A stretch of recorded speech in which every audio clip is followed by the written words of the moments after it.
dialogue on purpose because it's a conversation about possibilities. One of the things to understand, is that we are a church that our mission stands for this. We are a vibrant, which means full of energy, spiritual community. Everybody there? Which means we're on a track, a spiritual track, which is different than the rest of the world. And it says, empowering personal transformation. Is anybody familiar with the word transformation? It means literally changing and turning everything upside down. And the unsaid conversation is to a better level of life. So it's called life transformation. And that's really what we talk about, okay? And some of that has been, okay, here's the spiritual path, here's what we need to do, and I forget it. Everybody agree with that? And so I want to talk about, and we started last week, the last couple of weeks, talking about if we're going to model a spiritual path, we need to model a spiritual path that works and produces outcomes that are favorable for me and for the world. And I would think the best model for that is our teacher, Jesus the Christ. Anybody agree with that? So if we're going to model something, then we need to understand what he said. And one of the things that's unfortunate is we've taken a conversation that occurred 2,000 years ago and recorded in what we call the Bible, and specifically the New Testament, and we put it in today's terms so that we lose some of the meaning in that transference. Things like you must be born again, back then were an idiom that meant you need to change your thinking from a material level to a spiritual level. So you stop looking at the way things are and the way they can be in a spiritual way. So that has been a misnomer. I'm reminded, for some reason, things are coming to me, and I'm reminded that hell is one of those big issues that everybody talks about. But the term hell refers back to Gehenna, and Gehenna was the garbage dump in every community, and where everybody would take their trash, and at the end of the day, somebody would light it on fire to get rid of the trash so they could go back next.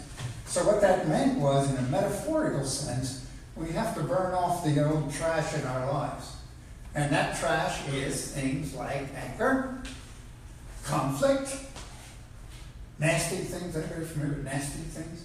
And it's that issue that keeps us from being spiritually aware. So, and we get hooked. Now, I heard the term false self, and it's a better description to me. In other words, we deal with the ego, and folks, the ego wants to keep us here in the present tense.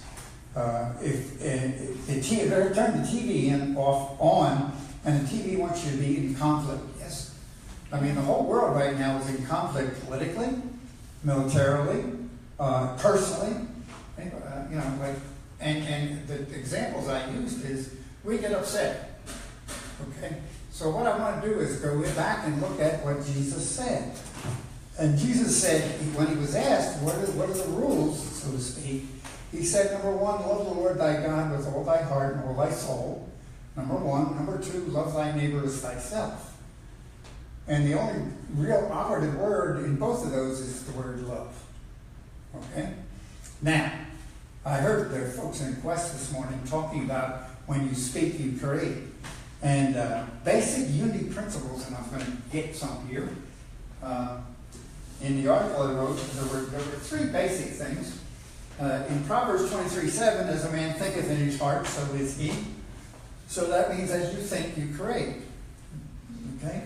Which is simple, basic. It's been basics for New Thought for years. Then the third unity principle says we are co-creators with God. Creating reality through thoughts held in mind. Now, it says creating reality through thoughts held in mind. Does it say anything about the differentiation on the type of thought? No, it says thoughts. Remember there? Thoughts. So whatever you're thinking, you're creating, period. Interesting conversation, isn't it? Because in my world, I like to think that only the good stuff manifests and I forget about the stuff that I really shouldn't be thinking about. It's not there. And somebody else did it to me. Anybody familiar with the idea of victimhood? So it's always somebody else's fault when what's coming at me I don't like. And I can't remember who said this to me, but a few years ago somebody said, I am the author of how life comes at me. So everything that happens in my life I have created at some level, because the only thing that happens to me is what I thought previously coming into my life. Now, community, it's really interesting. Those of you who were around last week, my daughters were here for the weekend, and I experienced a phenomenon I've never seen before. Really, and it was interesting because my one daughter stayed with us, the other one went back to McKinney, and then we went to Waco halfway and dropped the other daughter off. Everybody got the logistics on that. But anyway, they had to go to a place called the Magnolia Market. The silos. Anybody familiar with that here? Yes. I'm amazed. I had never seen anything like this before. And for those of you who don't know, I don't even know the folks' name, but there's a couple that have created a community online of house flipping. And they've created people doing things. They've created real community, which is a group of people that want to be part of something bigger than themselves. And so we spent a couple hours at Magnolia Market. Now, those of you who don't know, Magnolia Market is a big store that's been created with all their stuff in it. And it's got logos on it, so t-shirts, so you can go ahead and spend hours shopping for all this neat stuff. And then they create community, and there's a big open lawn and a big pavilion where people are sitting in the shade. And all it is people hanging out together. And there were people from everywhere there. I was not aware of it, really not aware of it. But it made me think of, what kind of community do we belong to? People are looking for community. People are looking for something bigger than themselves. People are looking for something that can make a difference in their lives. People are looking for somebody, something that makes sense that they can become part of. And that's all that was there. In the time that I sat there, and those of you who know me, I say hello to people. And I talked to somebody from New Hampshire, talked to somebody, never heard of Diana, Texas. Anybody else? So Diana, Texas, there were people from all over the United States. And all they were doing was hanging out. Okay? Now, anybody familiar with the idea birds of a feather flock together? Okay? So I attract to myself that which I am. And so if I'm on a spiritual path, what kind of people am I attracting into my community? That's why I think it's so important that we support each other, we live each other, we really love each other. Now, let's go back to I create my world.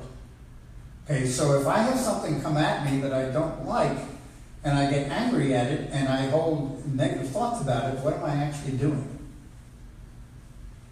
That which I think about, I create, so I'm creating what I don't want. Are you there? Mm-hmm. So there are all these people, there's all kinds of people out there telling me how to shape up. Okay, they cut me off in traffic. They hold me up at stoplights. The next door neighbors don't say hello when I say hello. There's all this. To you too? Yeah, it's amazing.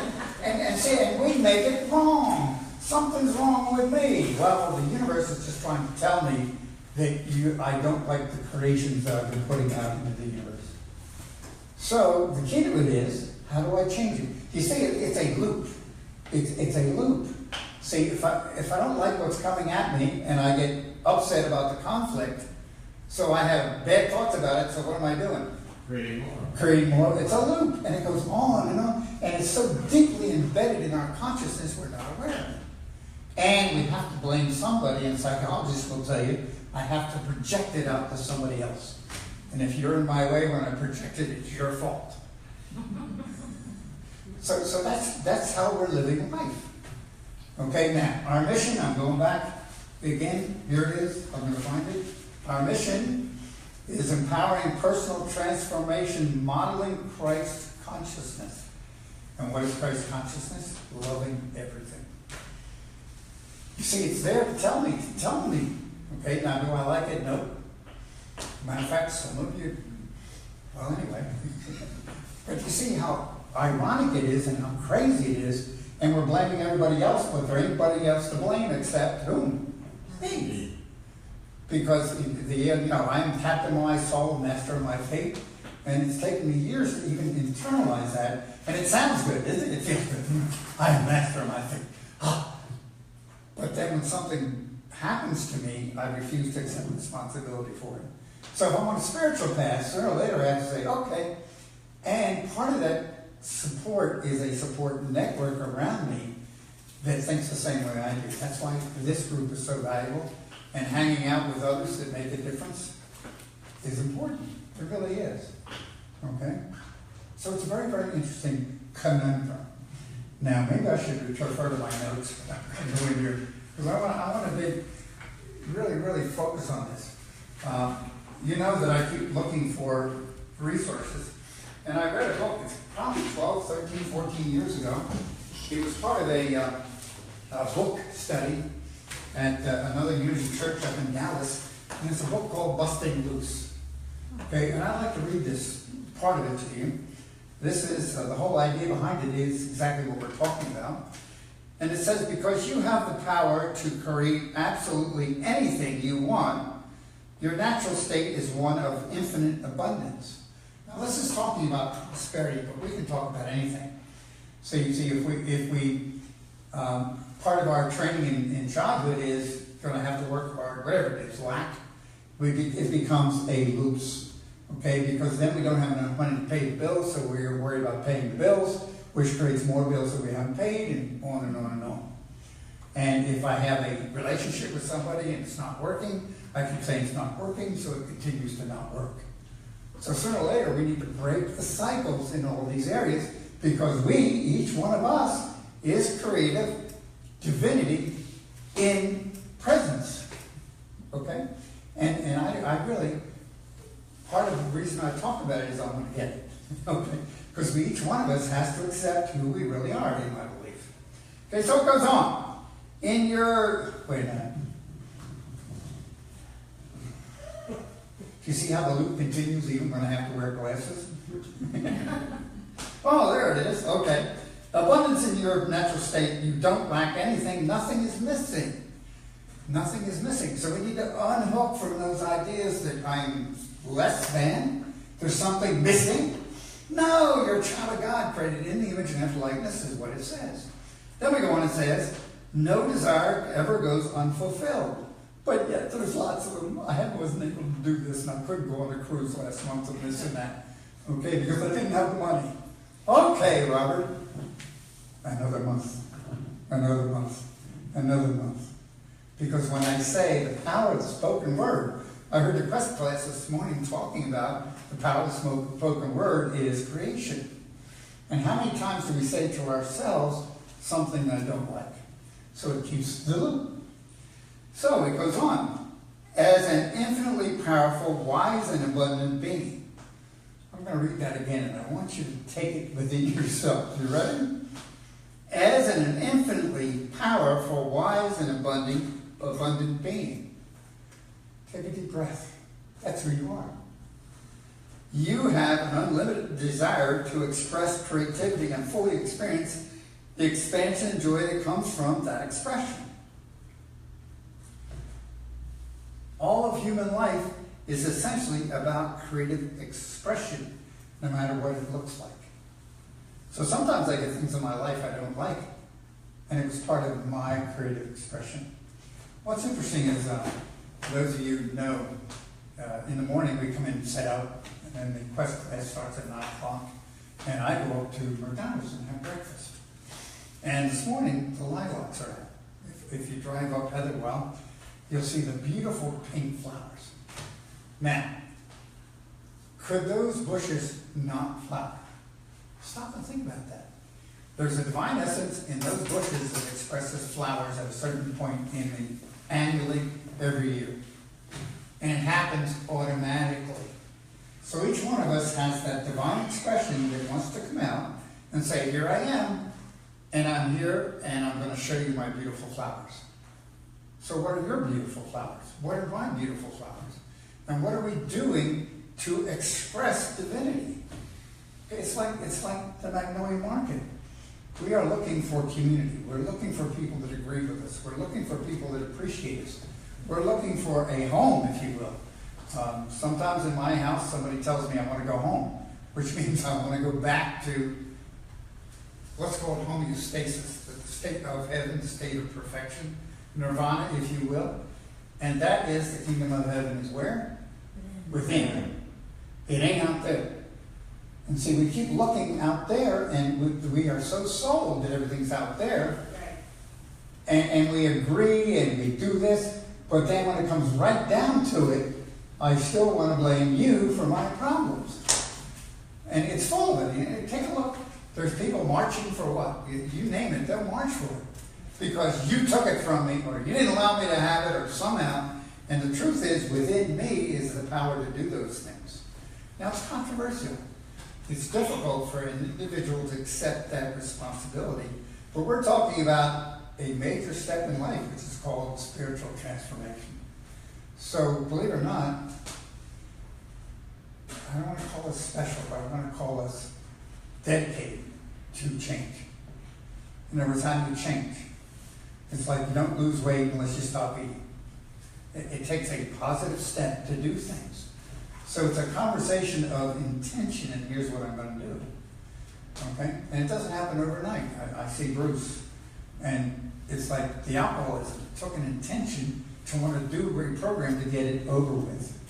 And we still talk about it, 28 years later. But it was an intention, and there was steps taken to that point. Okay? Pat.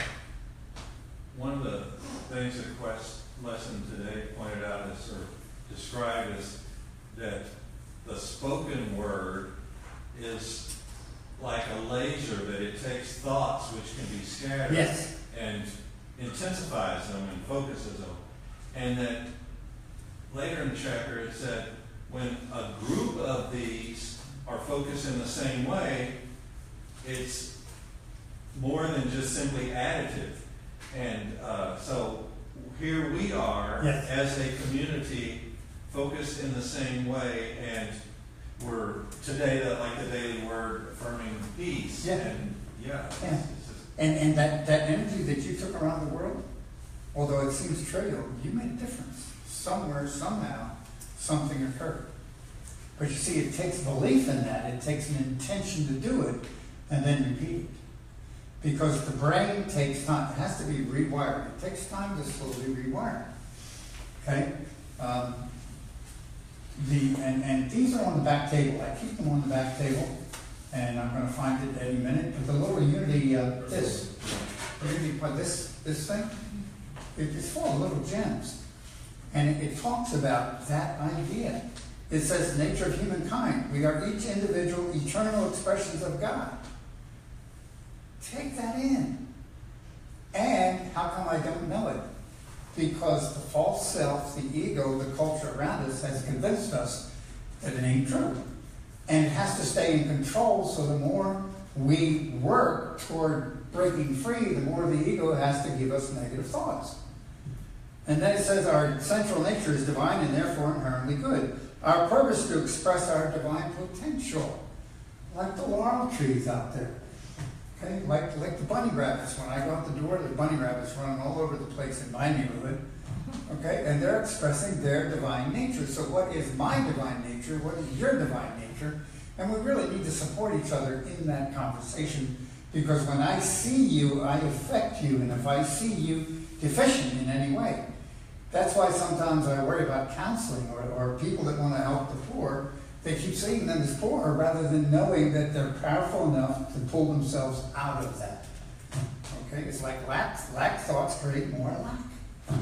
And prosperity thoughts create more prosperity. So where are we in that conversation? And are we supporting those that we love? Now, I want to bring the word love in, because we are a divine energy to express love. Everybody there? And when we express love, what happens? So, that neighbor that we don't like, or that guy that cuts us off, or that partner that won't do what we want done, maybe if we express love, which is a divine energy, the situation changes. So all that's happening, and I got this, I spent, as a matter of fact, I was in a meditation retreat yesterday, and all of a sudden it came in, that when I express love, I'm rearranging the energies that are coming at me.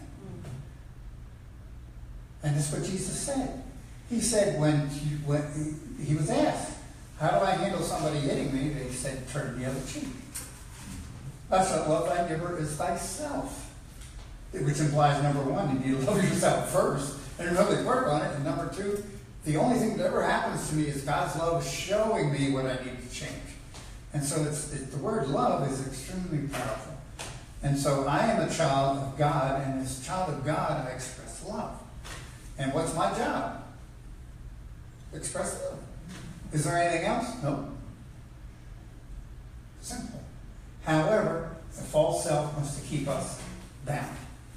Okay? Because it needs to keep us here, and it doesn't want us to break free. That's what the whole idea of this book is.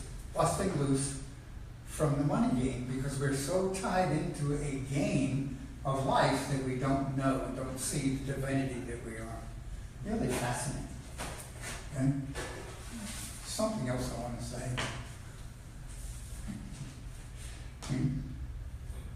Here we go.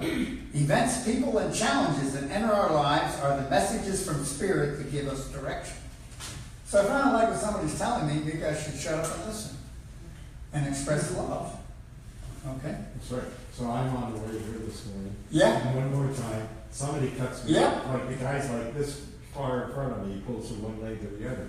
And it's so funny watching me just like immediate reaction is this little peak of Yep. and I laughed, and let it go, And the guy kept driving, I kept driving here. And later he pulled over and then he pulled out and he didn't do any of that stuff that he'd done before. Right. He gave people plenty of time. It's fine. It really is. So we're going to look at love. I want to spend a little bit of time. I don't know how my time is, but I'm still going to do this. You Okay? got all the time you need. Thank you. I appreciate that. Yeah. And of course, we have to go to the Bible. The Bible says, okay? And frankly, this was part of the conversation that came up yesterday. And it's very interesting. 1 Corinthians 13, the love chapter. And I heard it again a different way. And I heard it from a love standpoint. And the idea, but Matthew 7 says, judge not lest ye be judged. So the minute I judge, I'm creating what? What I don't want. So it's a very practical application of the law of attraction. What I think about, I create. So if I get upset because somebody wronged me, I'm creating more people wronging me. And all it's doing is giving me feedback to change my thinking to maybe want to love.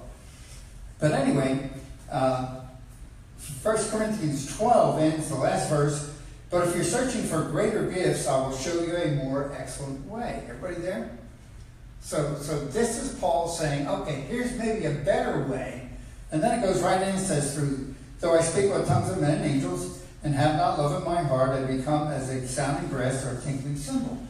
So what that means is if I'm not talking from love, if my heart isn't involved in it, if I'm busy trying to figure it out and how to manipulate somebody, my mouth is full of junk. I was going to use another word. Okay? But the idea behind it is that God is everywhere present under all conditions.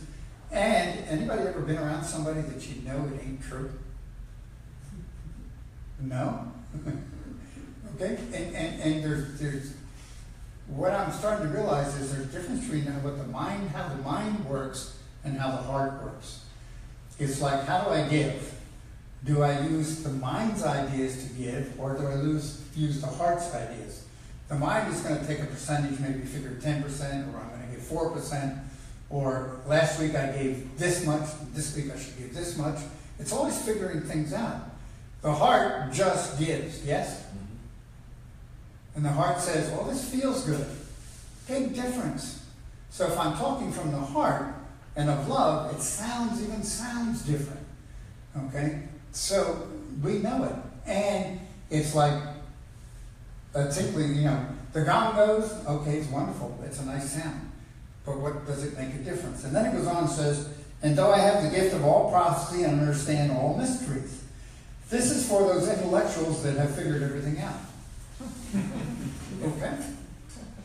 Anybody, really? I mean, they know that all the traction says, and we do this and do that, and quantum physics says, and it's all do, okay, and it says, and all knowledge, and though I have all faith so I can remove mountains, that really, wow.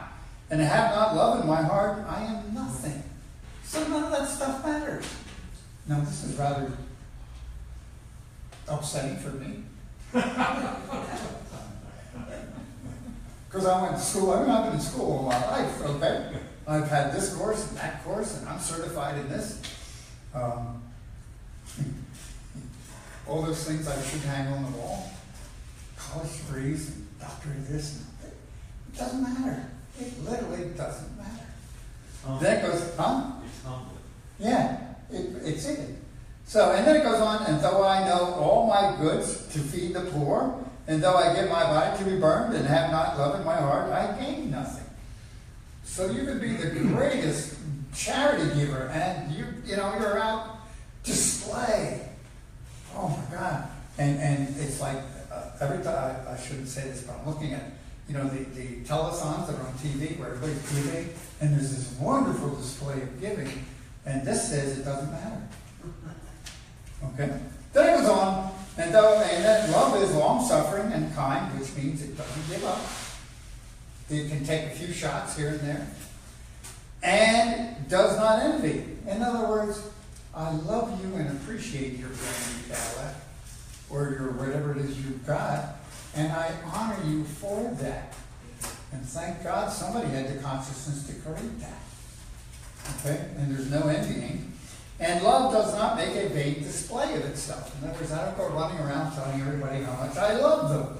Well, I love the world, right? It's on and on and on. And then it goes on and says, love does not boast. See, this is all real common stuff. So this is the example that's being used for the spiritual path. Then it goes on and on. We could spend the next couple hours on this. I'm not going to do that. But then it goes on and says, rejoice not over iniquity, but rejoice in the truth. Anybody glad when somebody gets what's coming to them? Be honest. That will be. Okay? And what does it do for me, for the individual, and for the universe? Simple application. Now, what we did during the meditation was the expression of love. And we have to make it, the imagination of the mind creates things. So you just take it in your chest and let it go out. If you've got a next door neighbor, start surrounding them with white light, or pink light, or something. You'd be amazed how relationships will straighten out when you take your loved one and start facing them in love. Okay? Bears all things, believes all things, hopes all things, endures all things, love never fails. Okay? But whether there be prophecies, they shall fail. Whether there be tongues, they shall cease. Whether there be knowledge, it shall... Whoops, there we are with the intellectuals again. Whether there be knowledge, okay? So what is being said here is the only thing that matters is how we love each other. And to me, that's community. That's the green lawn I saw up at Magnolia with people playing games. And the only reason they were there is community and love. And so as a community, I believe sharing love here. I believe sharing that building we're going to build down the corner down here. It's already built. As a matter of fact, I had a few more ideas going to be yesterday. And we're going to have a neat building, so help me we are. And I'm looking forward to that. Pat told me to relax a little bit. Cat told me. Cat. With a K, with a P. We're interchangeable. No, I don't think You can so. call me anything but late for dinner. But it's really a blessing, and it's a blessing to be part of the transformation that is occurring, both individually and as a group. Because it is different here. I don't know about you, but I notice a difference. We're going to convention with over 300 unity ministers and everybody else. And I'm really proud to be part of this group. And I appreciate you taking me in and allowing me to be part of you. And now I'm even going to be official. Isn't that amazing? I've actually been ordained since 1988. Okay? And this will be my third ordination. So you're going to have like 3 goals. And all according to love, it doesn't matter, is how I love you. Okay? So thank you very much, I love you.